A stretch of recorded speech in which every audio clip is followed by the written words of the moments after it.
Here we are going to draw the blast furnace. Smelting 5 markல கண்டிப்பா இந்த டயகிராமை நீங்க வந்து வரையணும். சரியா?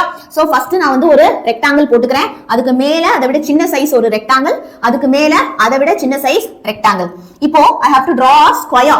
இந்த first rectangle and second rectangle cover பண்ற மாதிரி ஒரு square. இந்த ஸ்கொயர்ல இருந்து பாத்தீங்க அப்படினா ரெண்டு outlet. So first outlet and then second outlet. ரெண்டு அவுட்லெட் வந்து வரையணும். ஓகே? சோ இப்போ இந்த கடைசி ரெக்டாங்கிளுக்கு மேல நான் என்ன பண்ணனும் அப்படினா I have to draw a cylinder. Okay? நான் வந்து என்ன பண்றேன் அப்படினா ஒரு சிலிண்டர் வந்து வரையணும். சரியா? So 1 and then 2. We can close the corners. Corners வந்து நம்ம இப்படி க்ளோஸ் பண்ணிடலாம். இப்போ அந்த blast furnace உடைய மெயின் ஸ்ட்ரக்சர். ஓகே? சோ நல்லா கவனிச்சீங்க அப்படினா it's very very easy, right?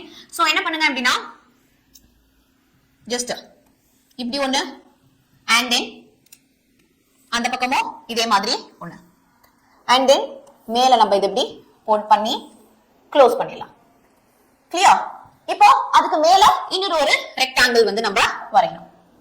அதுக்கு மேல இன்னொரு ஒரு rectangle and then the bell and hopper, right? So in the bell and hopper structure இப்போ இதுவே நமக்கு ரெண்டு லேயர்ஸா இருக்கும் இல்லையா? சோ அந்த ரெண்டாவது லேயரையும் நம்ம போட்டுறலாம். கரெக்ட்டா?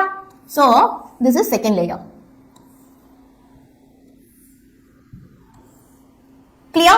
சோ இப்போ இதுல இருந்து நமக்கு வந்து ஒரு அவுட்லெட் வரையணும் இல்லையா? ஹாட் ஏர் கேஸ் வந்து நமக்கு வெளியில போகணும். சோ அந்த ஹாட் ஏர் கேஸ் வெளியில போறதுக்காக இங்க வந்து நீங்க வந்து என்ன பண்ணணும்? ஒரு அவுட்லெட் வந்து வரைஞ்சிடணும். அவ்வளவுதான். clear-ஆ? So that's it. clear? So now mark பண்ணனும் parts. So let's mark the parts. So first part இது வந்து என்னது? This is bell and hopper. And இந்த அவுட்லெட் வந்து hot air gases வெளியில போறதுக்கான ஒரு outlet. And hot air pass பண்றது எது மூலமா? இது மூலமா தான் the pipe for hot air blast. Okay? And இதுல நமக்கு என்ன எடுத்துட்டு இருக்கோம்? iron, carbon ஆன coke எடுத்துட்டு இருக்கோம் and lime வந்து எடுத்துட்டு இருக்கோம்.